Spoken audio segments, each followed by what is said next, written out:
মাধ্যমিক 2025-এর পরীক্ষার প্রশ্নপত্রের কঠিনতার প্রমাণ কিন্তু বরাবরই আমরা পেয়ে চলেছি। মাধ্যমিকের অঙ্ক প্রশ্নপত্র ছিল খুবই কঠিন এবং সেইটাই জানা যাচ্ছে স্টুডেন্টদের মুখ থেকে। প্রতিনিয়ত ভিডিও বানানোর মাধ্যমে কমেন্ট সেকশনে আমরা এটাই দেখতে পাচ্ছি যে প্রতিনিয়ত ছাত্রছাত্রীরা কমেন্ট করে চলেছে, আমার 10 নম্বর হতে পারে, আমার 5 নম্বর হতে পারে বা আমার আরও কম নম্বর হতে পারে, আমি হয়তোবা ফেল করতে পারি এই পরীক্ষায়। এই ভিডিওতে আমি আপনাদেরকে জানাবো কিছু নতুন নোটিশ, কিছু নতুন আপডেট, যেগুলোর থেকে আপনারা জানতে পারবেন যে আপনাদের মধ্যে বেশিরভাগ ছাত্রছাত্রী কিন্তু পাস করতে পারেন যদি আপনারা পরীক্ষার হলে এই সকল কাজগুলো করে থাকেন। একমাত্র তবেই কিন্তু আপনারা পাস করতে পারেন। তো চলুন ভিডিওটিকে শুরু করা যাক। আমার নাম বিক্রম, আপনারা সকলে দেখছেন বিক্রম পাল ইউটিউব চ্যানেল। আপনারা সকলেই এই চ্যানেলটিকে সাবস্ক্রাইব করবেন মাধ্যমিকের রেগুলার আপডেট পেতে হলে। প্রথমত আমি আপনাদের সকলকেই বলবো, কারো জন্য পরীক্ষা হয়তো বা খুবই ইজি হচ্ছে, কারোর জন্য কঠিন হচ্ছে, এটা কিন্তু তর্কের বিষয় না। ম্যাক্সিমাম স্টুডেন্টদের এটাই মতামত যে পরীক্ষার কোয়েশ্চেন বা পরীক্ষার যে মান সেটা কিন্তু খুবই কঠিন হচ্ছে এবং সেই দিকেই পর্ষদের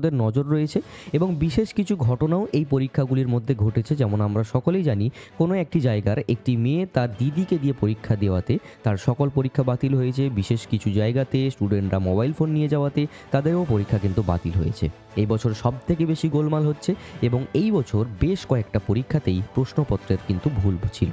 সেটা হতে পারে বাংলা, সেটা হতে পারে ইংলিশ, সেটা হতে পারে ম্যাথামেটিক্স। এই সকল পরীক্ষার যে প্রশ্নপত্র, কিছু প্রশ্নপত্র যে ভুল ছিল, সেই সকল প্রশ্নপত্র যদি তোমরা অ্যাটেম্প্ট করে থাকো তাহলে অবশ্যই তোমরা কিন্তু সম্পূর্ণ নম্বর পেয়ে যেতে চলেছো। এখন কথা হচ্ছে, যারা অঙ্ক পরীক্ষা দিয়েছো তোমাদের যে পরীক্ষা খুব একটা ভালো হয়নি সেটা আমরা সকলেই জানি, কিন্তু তোমরা যে ভয় করছো তোমরা হয়তো বা ফেল করতে পারো, সেই বিষয়ে পর্ষদের তরফ থেকে আমরা যতদূর জানতে পারি সেক্ষেত্রে আমরা এটাই বলতে পারি, যদি কেউ কোনো ম্যাথামেটিক্সের কোয়েশ্চেনে জাস্ট অ্যাটেম্প্ট করে, হতে পারে তার ক্যালকুলেশন ভুল আছে, হতে পারে তার স্টেপ জাম্প হয়ে গেছে, হতে পারে তার স্টেপে কোনো একটা অংশ ভুল গেছে, সেক্ষেত্রেও সে কিন্তু সম্পূর্ণ মার্কস না পেলেও কিছু মার্কস কিন্তু সে পেয়ে যেতে চলেছে। যদি কোনো একটি প্রশ্নের সম্পূর্ণ মান 5 নম্বর হয়ে থাকে এবং সে যদি জাস্ট অ্যাটেম্প্টও করে, সেক্ষেত্রে সেই স্টুডেন্ট 1 থেকে 2 নম্বর কিন্তু পেয়ে যেতে চলেছে। কার্যত পাস করতে গেলে তোমাদের 15টি নম্বর লাগবে এবং আশা করছি তোমরা সকলে 15 নম্বরটা গ্র্যাব করতে পারবে। এবং যাদের ভয় লাগছে যে দাদা আমার হয়তো বা 12 নম্বর হচ্ছে, 13 নম্বর হচ্ছে, তাহলে কি আমি ফেল করে যাবো, সেক্ষেত্রেও তোমাদের আমি নিশ্চয়তা দিতে পারি যে তোমরা কিন্তু ফেল করবে না।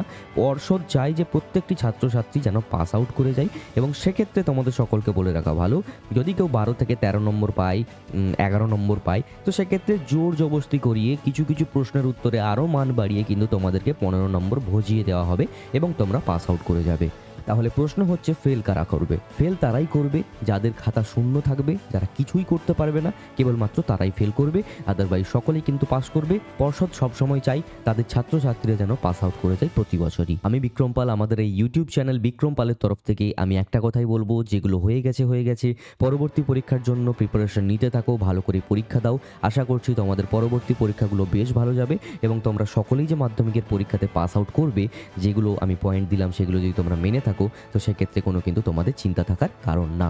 আজকের এই ভিডিওটা এই পর্যন্তই। যদি ভালো লেগে থাকে একটা লাইক করো, সেই সকল বন্ধুদেরকে ভিডিওটাকে শেয়ার করতে একদম ভুলবে না যারা কিন্তু খুবই চিন্তিত রয়েছে বর্তমানে। আর চ্যানেলটাকে সাবস্ক্রাইব করে পাশে থাকো, যাতে তোমরা সকলেই মাধ্যমিকের প্রতিনিয়ত আপডেট পেতে থাকো।